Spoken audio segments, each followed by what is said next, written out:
বেগুনের কাটলেট কখনো শুনেছেন কি? একদম একটা নতুন ধরনের রেসিপি, অ্যাটলিস্ট আমার জন্যে। চন্দননগরের বাড়িতে আলমারি ঘাঁটতে ঘাঁটতে এই বইটা বেরোলো, 501 রান্না বাই বেলা দে।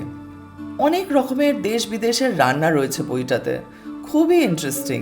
সেইটা থেকে এই রান্নাটা বের করলাম আমি, বেগুনের কাটলেট। কেননা আমার মনে হলো আমি কোনোদিনও তো শুনিনি, একবার ট্রাই করে দেখা যাক, আর খুবই ভালো লাগলো।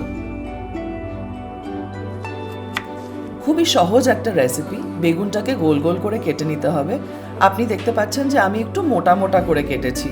এবার যদি মোটা করে কাটেন তাহলে অনেকটা সময় লাগে ভাজতে, তো পাতলা করে বেগুনিতে যেমন কাটা হয় ওরকম করে কাটলেও চলবে।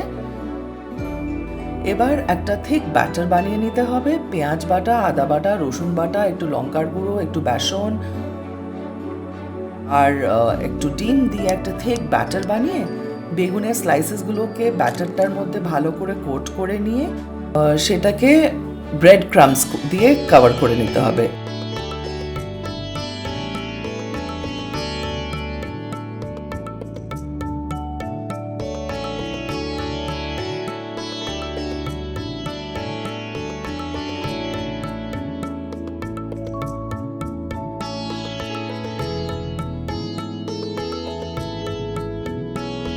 এবার ব্রেড ক্রাম্বসের বদলে যদি আপনি প্যাঙ্কো ক্রাম্বস ইউজ করেন তাহলে আরও ভালো হবে, আরও মুচমুচে হবে।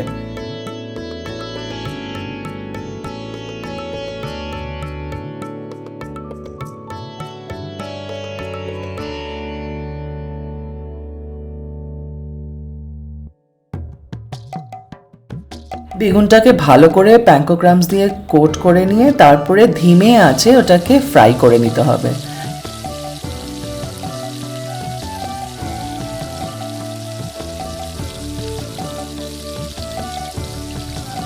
একবার ফ্রাই হয়ে গেলে গরম গরম চায়ের সাথে আপনি সার্ভ করে দিতে পারেন, বা একটু ভাতের সাথেও কিন্তু এটা বেশ ভালো জমে।